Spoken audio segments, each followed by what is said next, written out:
Assalamu alaikum, I'm Aisha and you're watching Samaa News. Here are today's headlines.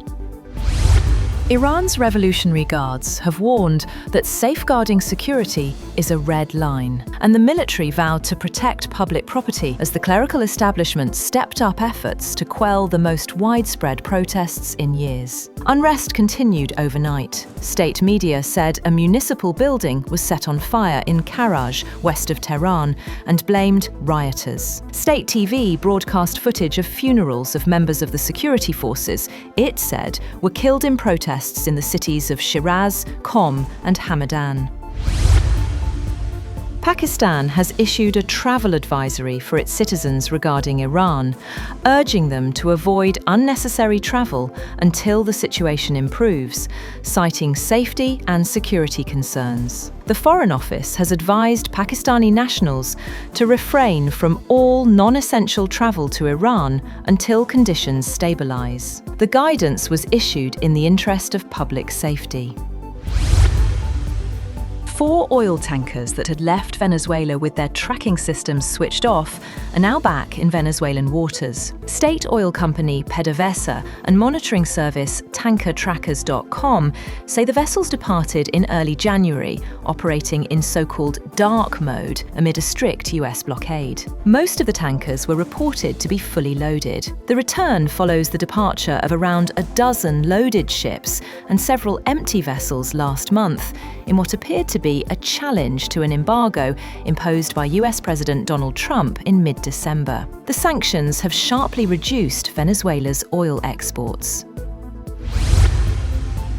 Iranian authorities are signaling a possible intensification of their crackdown as anti-government unrest spreads across the country. The Revolutionary Guards have blamed the violence on what they described as terrorist elements and vowed to protect Iran's governing system. The developments come a day after US President Donald Trump warned that the United States could intervene. There were fresh reports of violence in several areas, though an internet blackout has made it difficult to assess the full scale of the unrest. On the other hand, US President Trump has issued a new warning to Iran's leaders, as videos showed anti-government protests raging across the country, and authorities blacked out the internet to curb growing unrest. Trump said he hoped the protesters in Iran were going to be safe, because that's a very dangerous place right now. He warned Iran not to start shooting, saying, "We'll start shooting too." US President Donald Trump is calling for a 1-year cap on credit card interest rates at 10%. Trump said the cap would take effect starting January 20th, though he did not explain how the measure would be implemented or how companies would be required to comply. Trump had made a similar pledge during the 2024 election campaign, which he went on to win. At the time, analysts said such a move would likely require approval from Congress.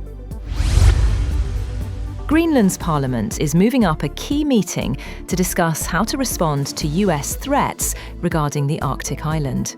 In a joint statement, leaders of all 5 political parties in the Greenlandic Assembly said the meeting would be brought forward to address the situation. US President Donald Trump has said the United States must own Greenland, arguing it is necessary to prevent Russia or China from gaining control of the strategically located, resource-rich territory. Greenland is an autonomous region within the Kingdom of Denmark. Turkey is pushing to join a mutual defense agreement between Saudi Arabia and Pakistan, a move that could significantly alter security dynamics across the Middle East and South Asia. According to Bloomberg, Turkey is seeking entry into the defense pact signed last September between Saudi Arabia and Pakistan. The discussions have reached an advanced stage, and a deal is considered very likely. The agreement states that any aggression against one member would be treated as an attack on all, closely mirroring NATO's Article 5, of which Turkey is a member. US President Donald Trump has met with executives from some of the world's largest oil companies at the White House to discuss Venezuela, saying he wants them to invest $100 billion in the country to vastly expand its production. Trump has named oil as the priority for his strategy for the South American nation, after US forces seized its leader, Nicolás Maduro. Trump said at the opening of the meeting that American companies will have the opportunity to rebuild Venezuela's rotting energy infrastructure and eventually increase oil production to levels never ever seen before. That's all for now. For more updates, visit www.samaa.tv. Thank you for watching Samaa News.